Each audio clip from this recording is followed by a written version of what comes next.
আমার লাইফের সবচেয়ে ভয়াবহ আর অ্যাডভেঞ্চারাস ট্রিপ হতে যাচ্ছে আজকে, কারণ আজকে আমরা স্পিড বোটে করে যাব 50 কিলোমিটার দূরে একটা দ্বীপে সমুদ্রের মাঝখানে, এখানে কোনো মানুষজন নাই, আছে শুধু লাল লাল কাঁকড়া। তো লাল কাঁকড়ার সাথে ম্যাচিং করে একটা গাউন পরে বের হয়ে পড়লাম আমরা সবাই মিলে। সত্যি বলতে আমার ভীষণ ভয় লাগতেছে, কারণ আমি সাঁতার জানি না আর সমুদ্রের মাঝখানে যাব, একদম মাঝ সমুদ্রের একটা দ্বীপে যাব। ডাব খেয়ে একটু এনার্জি জুগিয়ে নিলাম। স্পিড বোটে উঠতে আমার এমনিতেও ভয় লাগে, আর আজকে স্পিড বোটে জার্নি করতে হবে 30 মিনিট, মানে 30 মিনিট স্পিড বোটে থাকতে হবে। সবার আগে সেফটির জন্য লাইফ জ্যাকেটটা পরে নিলাম। ওই যে বললাম আমি সাঁতার জানি না, কি যে ভয় লাগতেছে বলার বাইরে। বিসমিল্লাহ বলে কোন রকমে স্পিড বোটে উঠে পড়লাম সবার আগে, আর উঠে একদম সামনে সিটে বসছি। মনে হচ্ছে বোটটা আমরাই চালাবো, মানে আমরা পাইলট। কম বেশি সবাই ভয় পাচ্ছে, সবার চোখ মুখ দেখলেই বোঝা যাচ্ছে। আসলে এইরকম এক্সপিরিয়েন্স আমাদের সবারই ফার্স্ট টাইম, মানে মাঝ সমুদ্রে আমরা সবাই এই ফার্স্ট টাইমই যাচ্ছি। তো বিসমিল্লাহ বলে আমরা রওনা দিয়ে দিলাম, আর আমরা টোটাল 3টা স্পিড বোট নিয়ে যাচ্ছি, মানে আমরা গ্রুপে সবাই মিলে যাচ্ছি। প্রথমে ভয় লাগলেও স্পিড বোট ছাড়ার পরে প্রচুর এনজয় করতেছি সবাই মিলে।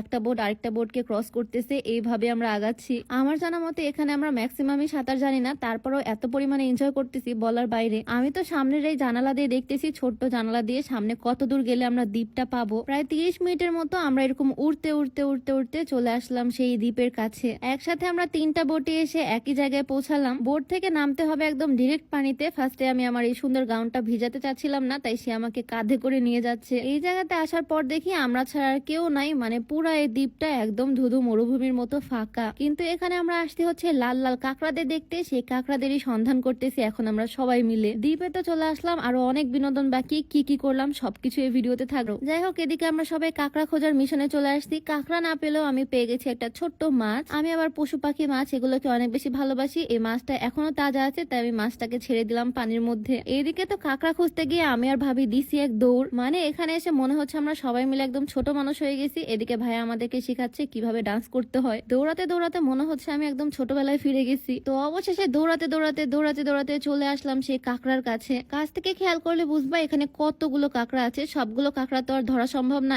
একটা কাঁকড়ার পিছনে আমি লাগলাম। কি যে দুষ্টু কাঁকড়া, 100 বার থামতে বলার পরও সে থামে না। কোনো মতে সে আমার কথা শুনলো, একটু দাঁড়ালো, আর তারপর ওকে ধরে ফেলছি। একদম আস্তে করে ধরছি যাতে ও মারা না যায়। এই দ্বীপের সৌন্দর্য এই লাল কাঁকড়াগুলো। এই লাল কাঁকড়াগুলোকে কেন মারবো বলো, এত এত লাল লাল কাঁকড়া এখানে বলার বাইরে। আর এগুলোকে ছেড়ে দেওয়ার পর ওরা একদম বালুর মধ্যে এইভাবে ঢুকে যায়। আমি একটু পর পর একটা করে কাঁকড়া ধরছি আর ছেড়ে দিছি। বালুর মধ্যে কাঁকড়া নিয়ে সবাইকে ভাবে ভয় দেখাইছি। আমি আবার এগুলোর দিকে প্রচুর সাহসী, সবাইকে ভয় দেখাইছি, বাট নিজে ভয় পাইনি। লাল কাঁকড়ার সাথে ম্যাচিং করে আজকে যে গাউনটা আমি পরে আসছি, সাথে লং হিজাব, এটা কিন্তু সূচনা ওয়্যার হাউস ফেসবুক পেজের। এত সুন্দর লাগতেছে এই গাউনটা পরার পর, একদম ফুটতেছে কালার গুলা। সুন্দর এই গাউনটা একদম স্টুডেন্ট বাজেটে তাদের পেজে পেয়ে যাবা। পেজটা আমার ডেসক্রিপশনে মেনশন করে দেওয়া থাকবে, সূচনা ওয়্যার হাউস ফেসবুক পেজ। পানিতে বালুতে খেলতে খেলতে আমরা এদিকে কি করতেছি দেখো, সবাই মিলে বড় ভাইয়াকে ধরে আনছি আর এখানে বালি চাপা দেওয়ার চেষ্টা চলতেছে। মানে আমরা সবাই যে এত পরিমাণে মজা করছি ভিডিওতে এক্সপ্লেন করা সম্ভব না। সবাই একসাথে হলে আসলে এরকমই মজা হয়। প্রায় 2 ঘন্টার মতো আমরা এই দ্বীপের মধ্যেই সময় কাটাইছি, আর তারপর ফাইনালি আবারও উঠে পড়লাম স্পিড বোটে। এখন আবার যাব সেই কুয়াকাটা।